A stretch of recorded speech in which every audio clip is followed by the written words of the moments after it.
ये question PMT 2006 का है। क्वेश्चन का डायग्राम आपके सामने है।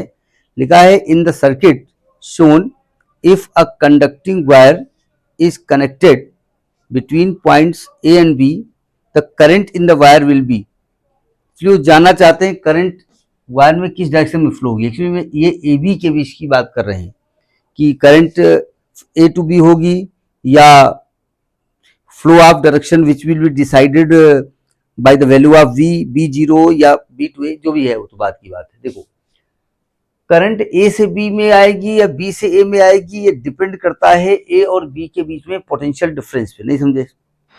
और ये डिपेंड करता है कि किसका पोटेंशियल ज्यादा है, क्योंकि हम जानते हैं बहने वाली चीज हमेशा हाई से लो जाती है। टेम्परेचर बहेगा तो हाई टेम्परेचर टू, अगर हीट बहेगी तो high temperature to low temperature, तो करंट बहेगी तो high potential to low potential. यानी हमको ए का पोटेंशियल V1 और बी का पोटेंशियल V2 निकालना पड़ेगा। समझ में आई बात नहीं आई?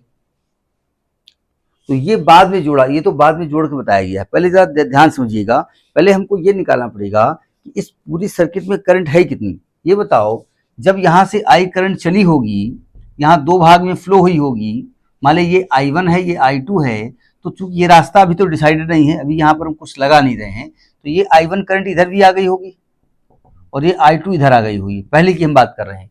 तो क्या मैं कह सकता हूं कि R1 R2 सीरीज में है? तो अगर R1 R2 सीरीज में है तो R1 R2 का अगर इक्विवेलेंट निकाले तो 8 ओम होगा। डायरेक्ट लिख रहा हूं, ठीक है। और R3 और R4 सीरीज में है तो R3 और R4 का अगर इक्विवेलेंट निकाले तो 4 ओम होगा। क्यों भाई? अच्छा, ये 8 ओम ये 4 ओम दोनों पैरेलल में है, तो अगर नेट निकालें resistance 1/R is equal to, तो 1/8 प्लस 1/4, 8 एलसीएम हो गया, 1 प्लस 2 3/8, तो नेट रेजिस्टेंस 8/3 हो गया ना। और जो पोटेंशियल आप अप्लाई कर रहे हैं वो V अप्लाई कर रहे हैं, तो नेट करंट निकालेंगे तो V बराबर IR, यानी I बराबर V/R, यानी कि 3V/8। इतने एम्पियर की करंट सर्किट में फ्लो होने वाली है। बात समझ में आ गई नहीं? अब जरा समझिएगा इस करंट का बंटवारा कैसे हो गया। ये I1 I2 हम मान लेते हैं। अब वैसे तो करंट डिवीजन रूल हमने बताया था आपको, लेकिन वो बार बार हमको बताना पड़ता है। देखो ध्यान से, क्या मैं कह सकता हूं कि C और D के बीच में ये वाला वायर लगा है और ये वाला वायर लगा है? कह सकता हूं ना। तो यानी इसके बीच अगर पोटेंशियल V1 है, इसके बीच V2 है, तो V1 V2 के लिए सेम हो जाएगी ना।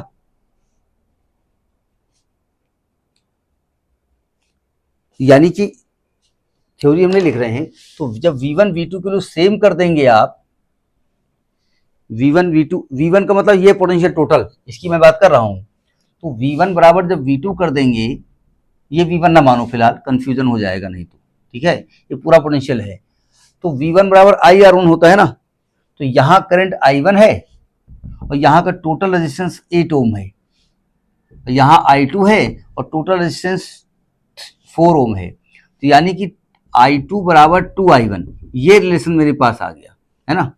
I2 is equal to 2I1 आ गया, ठीक है। अच्छा, चूंकि अब देखो ध्यान से, एज I1 और I2 का सम I के इक्वल है, जो कि 3V/8 है ना। और I1 I1 है और I2 आपका 2I1 है, इज इक्वल टू 3V/8।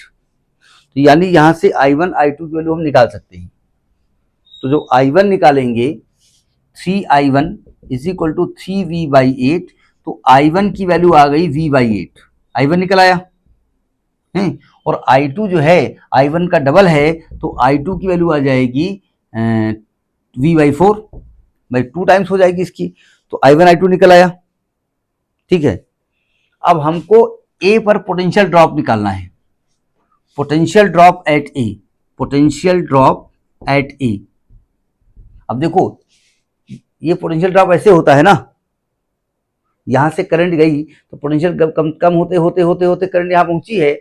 यहां करंट I1 है, रेजिस्टेंस R1 है, तो क्या पोटेंशियल ड्रॉप 4I1 होगा? IR होता है ना।